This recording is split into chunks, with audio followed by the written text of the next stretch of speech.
Hello ఎపిక్యూర్స్. ఈరోజు ఫ్యామిలీతో కలిసి ఒక మంచి బిర్యానీ తిందామని చెప్పి మన ఒంగోల్స్ ఫేవరెట్ బిర్యానీ అయిన ఇస్మాయిల్ బిర్యానీకి అయితే వచ్చాము.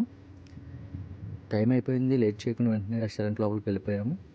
వెళ్ళి ఇక్కడ ఫేమస్ అయిన మటన్ దమ్ బిర్యానీ అయితే ఆర్డర్ చేసాం. బిర్యానీ అయితే వచ్చేసింది. బిర్యానీ అపీరెన్స్ అయితే చాలా బాగుంది, మటన్ కూడా చాలా బాగా కుక్ అయింది. ఇక లేట్ చేయకుండా వెంటనే కలిపేసి తినేసాను. టేస్ట్ మాత్రం కిరాక్ ఉంది, అద్దరిపోయిందని చెప్పాలి. బిర్యానీ మొత్తం తిన్నాక నాకైతే ఒక మంచి ఫీలింగ్ వచ్చింది.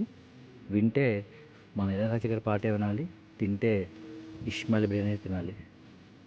వింటానికి మీకు కొంచెం ఓవర్గా అనిపించిన టేస్ట్ మాత్రం అద్భుతంగా ఉంది. బిర్యానీ తినేసాం, మంచి మూవీ చూద్దామని చెప్పి మన శరవణంద గారు నటించిన నారి నారి నడు మురారి సినిమా చూద్దామని చెప్పి థియేటర్ దగ్గరికి అయితే వచ్చేసాం. థియేటర్ దగ్గర రాగానే ఇవన్నీ కూడా మన రాజాసాబ్ ప్రభాస్ గారి కటౌట్స్ అండ్ బ్యానర్స్ కనిపిస్తున్నాయి. ఆ కటౌట్కి ఆ క్రేజ్కి ఆ మాత్రం బ్యానర్స్ అండ్ కటౌట్స్ ఉండడం చాలా సాధారణమైన విషయం. ఇక మన మూవీ రివ్యూ విషయానికి వస్తే మూవీ అయితే బాగుంది. Simple, routine and predictable story line అయినా కూడా ఫస్ట్ నుంచి లాస్ట్ వరకు డీసెంట్ కామెడీ వల్ల ఆడియన్స్ని ఎంగేజ్ చేస్తూ ఎక్కడ బోర్ కొట్టకుండా ఈ మూవీ అనేది రన్ అవుతుంది. కోర్స్ మనకి సంక్రాంతి ఫెస్టివల్కి వచ్చిన అన్ని మూవీస్ కూడా అన్ని కామెడీ జోనర్లోనే ఉన్నాయి. ఇది కూడా అదే కోవకు చెందింది.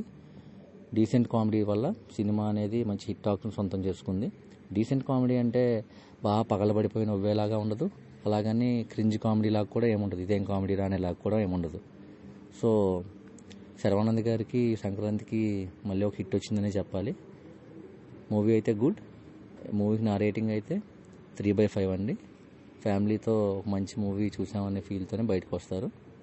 Thank you.